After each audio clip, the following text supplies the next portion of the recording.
지난주 데살로니가 전서 1장에서는 사도 바울이 주를 본받는 교회가 되려면 어떤 교회인지에 대해서 말해 주었습니다. 믿음의 역사가 있어야 하고, 또 사랑의 수고가 있어야 하고, 또 소망의 인내가 있는 교회가 되어야 함을 말해 주었습니다.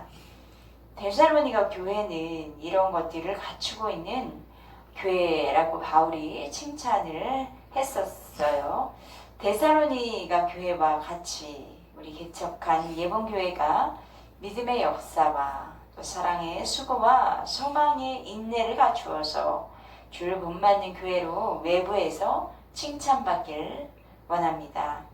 궁극적으로는 하나님께서 칭찬하는 교회로 성장하기를 원합니다.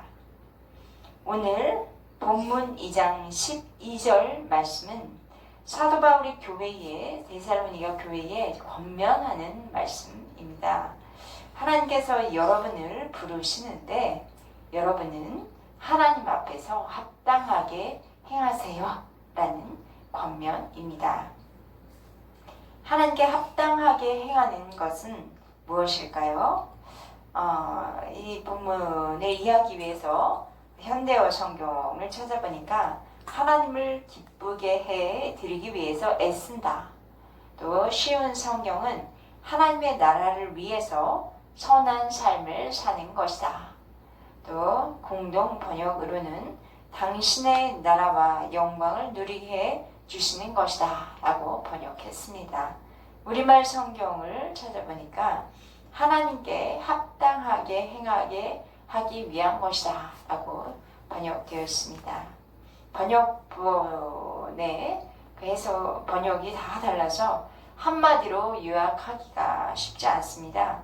그런데 번역본을 공통적으로 보면 하나님께 합당하게 행하는 것은 하나님에게 우리의 삶의 모습으로 보여드려야 한다는 것입니다. 그럼 하나님께 합당하게 행하려면 첫째, 오직 하나님께 옳게 여김을 받는 것입니다. 4절 말씀 함께 읽겠습니다. 시작. 오직 하나님께 옳게 여기심을 입어 복음을 위탁받았으니 우리가 이와 같이 말하면 사람을 기쁘게 하려 함이요 오직 우리 마음을 감찰하시는 하나님을 기쁘시게 하려 함이라. 사도 바울은 부활하신 예수님을 만났습니다. 또 그는 믿음으로 말미암아 하나님께 옳게 여기심을 입었습니다. 하나님께서 사도 바울을 하나님의 의로운 사람이라고 받아주신 것이죠. 하나님께서는 사도 바울을 택하신 그릇으로 선택해 불러주셨습니다. 하나님은 복음을 이방에게 전하라고 사도 바울에게 맡기신 것입니다. 이 모든 일은 사람의 뜻에서 난 것이 아니라 하나님의 뜻에서 난 것입니다. 오직 하나님의 일방적인 은혜요, 그 하나님의 뜻이었습니다. 사도 바울은 이 복음을 선교 여행을 하면서 전했습니다. 1차, 2차, 3차, 그리고 1차 로마의 감옥에 투옥된 이후에 잠시 풀려난 기간이 있는데 그것이 4차 선교 여행을 하지 않았을까라고 전해지기도 합니다. 바울은 어떻게 복음을 전했을까요? 2절 말씀 한번 읽어볼까요? 시작. 너희가 아는 바와 같이 우리가 먼저 빌립보에서 고난과 능욕을 당하였으나 우리 하나님을 힘입어 많은 싸움 중에 너희에게 하나님의 복음을 전하였노라. 사도 바울은 2차 선교 여행 중에 마게도니아 지역 빌립보에서 감옥에 갇히는 고난과 능욕을 당하였습니다. 이번 한 번만 이런 핍박을 받았던 것은 아니죠. 이미 소아시아 1차 선교 여행 소아시아 지역에서부터 바울은 매맞기도 하고 쫓겨나기도 하고 그런 선교의 여정을 계속 겪어왔었습니다. 지금 복음을 전하다 감옥에 갇힌 상황이에요. 얼마나 힘이 빠지고 또 연약해졌을까. 우리도 전도를 하는데 전도하다가 잠시 전도를 방해하거나 무시하는 사람을 만나면 우리의 마음도 불안해지고 또 약해지듯이 바울도 낙심할 수 있는 상황이었습니다. 그러나 바울은 복음 전파에서 겪은 많은 싸움 가운데에서도 하나님을 힘입습니다. 하나님을 힘입어서 하나님께서 맡기신 복음을 전하였습니다. 저와 여러분은 하나님을 힘입는, 그래서 하나님을 힘입어 살아가며 또 하나님께서 맡기신 일을 행하는 이런 성도들입니다. 하나님의 말씀은 살아있고 또 능력이 있습니다. 우리에게 성령이 임하시면 우리가 성령 안에서 강하고 담대함을 입어서 영적인 싸움에서 승리할 수 있습니다. 외적인 박해도 내적인 두려움을 이기는 하나님의 힘을 덧입을 수 있습니다.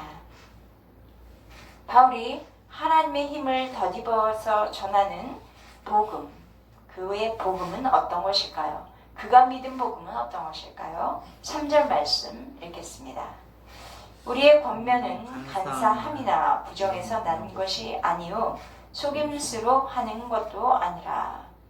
여기서 우리의 권면은 이라고 했는데, 권면이 헬라어로 돕기 위해 불러 세운다라는 의미가 있고 또 궁극적으로는 복음 전도라는 의미가 있습니다. 권면이란 복음으로 전한다 라는 말씀입니다. 복음으로 전하기 위해서 불러 세우는 것이죠. 복음 전도는 간사함이나 부정에서 나는 것이 아니다. 속임수로 하는 것도 아니다. 라고 바울이 말하고 있습니다. 간사함에서 난 것이 아니다. 라는 것은 복음에는 오류가 없다는 것입니다. 사람의 이성은 완전하지 않아요. 그래서 어제 옳다고 여겼던 것들이 오늘 틀린 일이 얼마나 많은 줄 몰라요.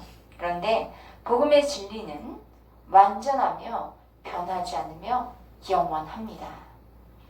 오류가 없어요. 그래서 복음이 진리 되신 예수님을 만나면 우리의 모든 것을 아시는 예수님께서 우리를 후회하지 않는 영원한 생명의 길로 인도해 주십니다. 부정이란 성적 부정을 말합니다. 바울의 복음은 성적 부정에서 아니다라는 것을 바울이 밝히는 이유가 있어요. 당시 유행하는 이교 사상 안에 이교도들에게는 성적인 부도덕한 행위들이 많았어요. 이방 신전에 성창들이 있어서 제사를 지내러 온 사람들과 성행위를 했습니다. 그래서 사람들은 예수 믿는 복음을 이교도들이 행하는 성적인 부도덕한 행위의 종교라고 여길 수 있었던 걸 안 거예요. 이렇게 바울이 복음으로 권면하는 것은 바로 복음의 전도는 성적 부정에서 난 것이 아니라 분명하게 밝히고 있습니다. 요한복음 8장에서 예수님인 가늠한 여인에게 모든 더러운 것과 부정한 것에서 자유하게 하는 은혜를, 구원을 주셨습니다. 이것이 바로 복음입니다. 복음은 거룩입니다. 속 사람으로부터 죄를 씻는 구원과 정결함이 있습니다. 또 속 사람이 거룩해지면 겉사람도 거룩하게 변화되어지는 것이죠. 예수를 믿는 신자의 삶은 죄와 싸우며 순결한 그리스도인으로 성화되어지는 것입니다. 바울은 3절에서 복음 전도를 하는데 속임수로 하지 않았다라고 말하고 있습니다. 이렇게 말하는 이유는 당시 헬라 지역에 철학이나 또 마술들이 속임을 이용해서 자신의 이득을 취하려고 하는 행위를 했어요. 그렇기 때문에 바울은 이방 종교와 복음을 분별하기 위해서 이런 표현을 하고 있습니다. 사도 바울은 복음을 전하는 것이 자신의 이득을 취하는 것이 아니었어요. 복음을 전하는 사람들을 지금 복음을 전하는 이곳은 지금 핍박한 복음 전하는 사람들을 핍박하는 곳이었죠. 또 복음 진리의 내용은 거룩이기 때문에 듣는 사람들, 복음 전도를 듣는 사람들 편에서 볼 때는 부담을 주지 않습니까? 그런데 바울은 왜 이토록 복음을 전하려고 하는 것일까요? 바울은 하나님께 합당하게 행하는 삶을 살기 원했습니다. 하나님께 합당하게 행하는 사람은 나를 옳다고 인정해 주는 그 분에게 위탁받은 복음을 전하는 것이에요. 바울의 마음을 잘 알고 계시는 하나님, 그 하나님이 기뻐하시는 뜻대로 살길 원했던 것이죠. 저와 여러분을 그리스도의 복음을 주시고 그 복음을 믿음으로 말미암아 하나님께서는 우리를 옳다 여겨 주셨습니다. 누군가 우리를 받아주고 인정해주면 우리는 그 사람을 기쁘게 하는 일을 하려고 합니다. 하나님께서 저와 여러분을 복된 하나님의 자녀로 인정해 주시고 하나님의 일꾼들로 불러주셨습니다. 저와 여러분이 오직 하나님께 옳게 여기심을 받는 사람으로 또 하나님을 기쁘시게 하는 사람으로 하나님께 합당하게 행하는 사람들로 살아가기를 축복합니다. 두 번째, 하나님께 합당하게 행하려면 사람에게는 영광을 구하지 않는 것입니다. 6절 같이 읽겠습니다. 시작. 또한 우리는 너희에게서든지 다른 이에게서든지 사람에게서는 영광을 구하지 아니하였노라. 세상에서 인정받고 사람들에게 인정받고 사람들에게 칭송받기 위해서 지금 사도 바울이 복음을 전하고 있는 것이 아니에요. 사도 바울은 오직 하나님을 기쁘시게 해드리기 위해서 하나님께 합당하게 행하는 것이 복음을 전하는 것이었습니다. 사람들의 인정을 즐기는 것은 그 마음속 동기를 보면 나의 욕심을 따르는 그런 마음이 있어요. 5절 말씀을 보면 아첨의 말, 탐심의 말 이런 것들이 표현되어 있어요. 이 복음을 전할 때 탐심에 탈 쓰고 아첨하는 말로 전한다는 것은 이미 내게 돌아올 유익을 계산하고 있는 상태에서 전하는 말입니다. 뭔가 이득을 얻고자 취하고자 하는 그런 욕심이 그 밑바탕에 깔려 있다는 것이죠. 무엇일까요? 인정 같은 것일 수도 있고 또는 돈 같은 무언가를 받을 걸 계산해 두면서 하는 말입니다. 보통 장사하는 사람, 장사할 때 물건을 팔기 위해서 아첨하는 말을 많이 하죠. 그렇게 아첨하는 것은 이 물건을 팔아서 내게 돌아올 유익을 계산하는 마음이기 때문이죠. 그런데 복음 전달자는 우리가 받을 이익을 계산해 두고 듣기 좋은 말로 하는 것이 아닙니다. 복음을 전한 이유는 생명을 살리기 위해서 그 듣는 사람의 생명을 살리기 위해서 전하는 것이에요. 또 영생의 말씀을 나누는 자예요. 나에게 주어진, 내게 맡겨진 영생의 말씀, 내가 누리고 내가 경험했던 그 영생의 말씀을 나누는 자예요. 복음을 전하고 받을 것은 복음을 전하고 그 복음을 전한 복음 전도자가 받을 것은 사람으로부터 취하는 게 아니라 하나님으로부터 영광과 상급을 구하는 것이죠. 그렇기 때문에 바울은 사람의 영광을 구하지 않습니다. 사람의 영광을 구하는 것 중에 하나는 자신의 권위를 사람들 앞에 세우고 높이는 것입니다. 우리도 보면 말하는 사람들 은근하게 자기 학력을 또는 내가 가진 명예를, 내가 가진 돈을 은근히 자랑하고 높이며 세우는 사람들이 있죠. 물론 저도 그런 사람 중에 하나일 수 있습니다. 사도 바울은 그 사도로서의 권위를 사람들 앞에 내세울 수 있었어요. 그런데 어떻게 했는지 우리 7절 말씀으로 살펴보도록 하겠습니다. 7절과 8절 말씀입니다. 시작. 우리는 그리스도의 사도로서 마땅히 권위를 주장할 수 있으나 도리어 너희 가운데서 유순한 자 되어 유모가 자기 자녀를 기름과 같이 하였으니 우리가 이같이 너희를 사모하여 하나님의 복음뿐 아니라 우리의 목숨까지도 너희에게 주기를 기뻐함은 너희가 우리의 사랑하는 자 됨이라. 사도 바울은 하나님의 영광을 발견했는데 예수님에게서 발견한 거예요. 예수님의 영광은 십자가에서 잘 나타나고 있습니다. 바울은 예수님이 복음 전파를 위해서 자신 목숨을 버리셨듯이 전도와 함께 사랑인 헌신이 있어야 함을 가르쳐주고 있습니다. 먼저 그는 유모의 헌신을 비유로 설명을 하고 있어요. 이 비유를 현대어 성경은 잘 표현하고 있어서 저와 읽어보도록 하겠습니다. 우리는 자녀를 키우고 돌보는 어머니의 심정으로 여러분을 따뜻하게 대해 왔습니다.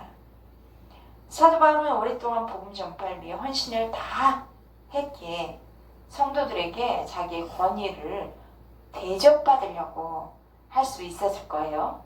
그럼에도 불구하고 바울은 어머니의 마음으로 자녀를 키우듯이 데살로니가인들에게 전도를 했고 그들을 살폈다고 하고 있습니다. 따뜻하게 대하고 있다고 했습니다. 하나님께 합당하게 행하는 사람은 자기 권위를 내시며 대접받는 사람이 아닙니다. 하나님께 합당하게 행하는 사람은 전도 대상자들에게 어머니의 마음, 그들의 필요에 관심을 가지고 진정으로 사랑하며 섬기는 그 마음을 가진 사람입니다.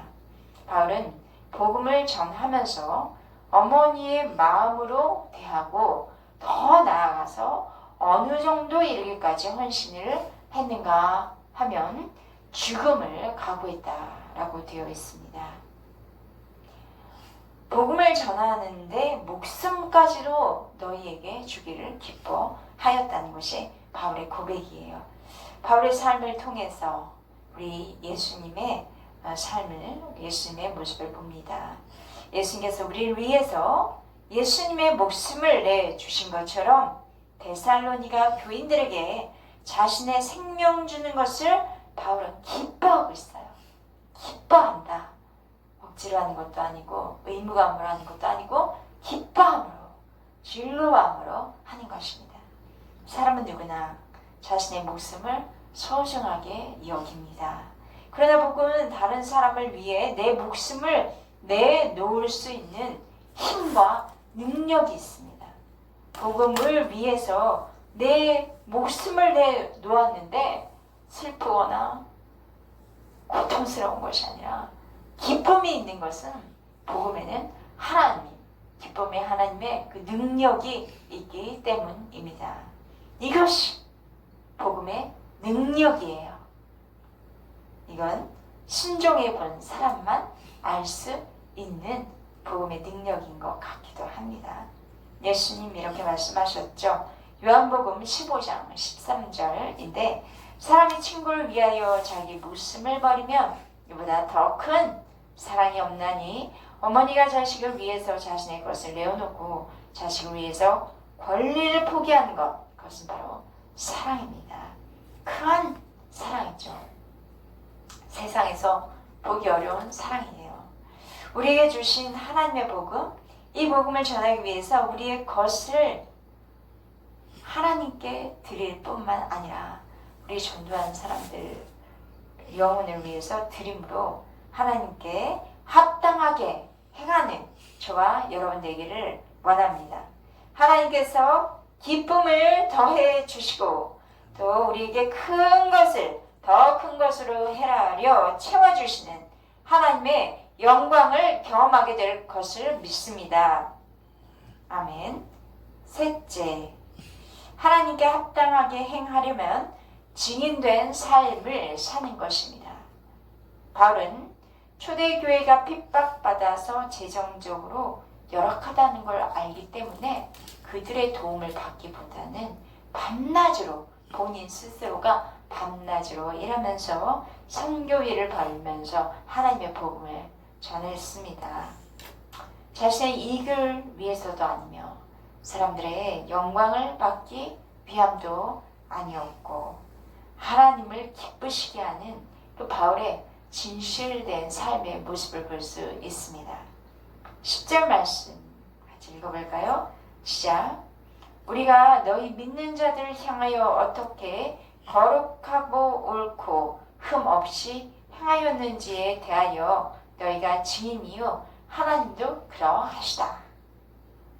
바울 일행은 거룩 또 옳음 흠 없이 지내는 삶을 살아내서 보여주므로 데살로니가 성도들이 바울의 증인이 될 정도의 삶을 산 거예요. 그만큼 깨끗한 삶을 살았다고 할 수 있겠네요.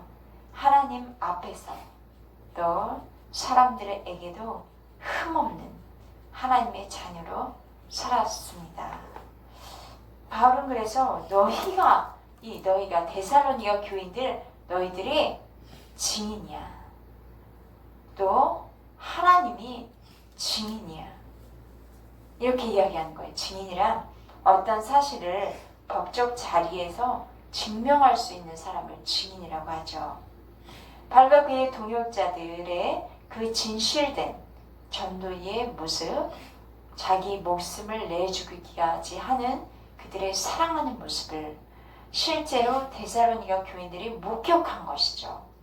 바울과 그의 동역자들은 하나님으로부터 복음을 위탁받아서 성령의 인도하신 대로 신실하게 또 거침없이 복음만을 증거했습니다. 그들의 삶은 하나님 앞에 거룩한 자로서의 자세였어요. 죄와 타협함이 없는, 죄와 싸우는 그런 사람들이었어요. 그들은 자기 권리와 유익을 온 세상은 구하고 있지만 그 온 세상 속에 살면서 옳은 것을 구하는 사람들이었어요. 자기 유익을 구하지 않은 것이죠. 진실하게 행한 것이죠. 그들은 하나님 앞에서나 사람 앞에서나 흠이 없이 행했어요. 이웃을 위해서 목숨을 내어주는 사랑을 했기 때문입니다. 바울의 일행의 삶은 예수님의 십자가와 그 부활의 사건이 이게 거짓말이 아니라 사실이구나를 전해주는, 그것을 증명해주는 그런 삶이 된 것이에요. 그러니까 바울의 일행이 예수님을 예수님이 살아계심을 나타내는 증인이었다는 것이요. 또 바울에게 복음을 들은 대로 데살로니가 교인들은 바울 일행을 통해서 보이지 않는 살아계신 예수님의 십자가와 부활의 사건이 거짓이 아니라 사실이구나, 팩트구나, 그들의 삶을 통해서 알게 된 것이에요. 이 복음은 말로만 전해지는 것이 아니라 삶을 통해서 보여지는 것입니다. 저는 오늘 말씀 너희가 증인이다, 하나님도 나의 증이다 라고 하는 바울의 고백을 들으면서 저는 언제 바울처럼 이렇게 당당하게 말할 수 있을까, 자신의 모습을 보면서 부끄러웠습니다. 여러분, 저의 삶을 오픈해 보세요. 저는 하나님 앞에서 거룩하게 행했습니다. 세상 속에서도 옳게 행했습니다. 또 하나님과 사람 앞에서 흠없이 행했습니다. 여러분이 증인이십니다. 하나님의 증인이 되십니다. 라고 말할 수 있는 날이 올 것을 기대하면서 또 저의 이 부족한 모습을 회개하게 되었습니다. 저와 여러분들의 삶에 하나님 앞에서 합당히 행하는 삶의 열매들이 주렁주렁 맺혀서 여러분의 삶을 보고 예수님의 살아계심 증거되어서 내 자녀, 또 친척, 이웃, 직장 동료, 선 후배들이 여러분의 증인이 되는 날이 오기를 축복합니다. 이처럼 우리 안에 계시는 예수님은 하나님께 합당히 행하는 저와 여러분의 삶을 통해 다른 사람들이 저희를 보고 예수님의 살아계심을 증거하는 증인들이 될 것입니다. 하나님께서 저와 여러분을 부르시고 하나님 나라 영광, 하나님 나라의 또 그 영광에 이르기까지 성령으로 인도해 주십니다. 증인이 증명할 수 있는 그런 삶을 살아내셔서 하나님께 합당하게 행하는 모습을 보여드리는 저와 여러분 되기를 축원합니다. 아멘. 기도하시겠습니다. 사랑의 하나님 감사합니다. 하나님께서 하나님께 합당하게 행하는 삶을 가르쳐 주셔서 감사합니다. 주님, 오늘날 복음 전도를 말로만 전해서 많은 세상 사람들이 교회에 대해서 많이 실망하였고 또 우리 자신도 하나님 앞에서 부끄러운 삶을 살았습니다. 저희들 용서하시고 다시 한번 새롭게 하여 주시옵소서. 그리하여서 하나님 앞에서 합당히 행하는 삶을 보여드림으로 세상 속에서도 하나님께도 이것을 보여드림으로 당당하게 나는 하나님의 그리스도 하나님의 자녀다, 하나님의 백성이다 뿐만 아니라 하나님의 증인된 삶을 살고 있다라고 이야기할 수 있는 그런 저희들이 되도록 도와주시옵소서. 예수님의 이름으로 기도했습니다. 아멘.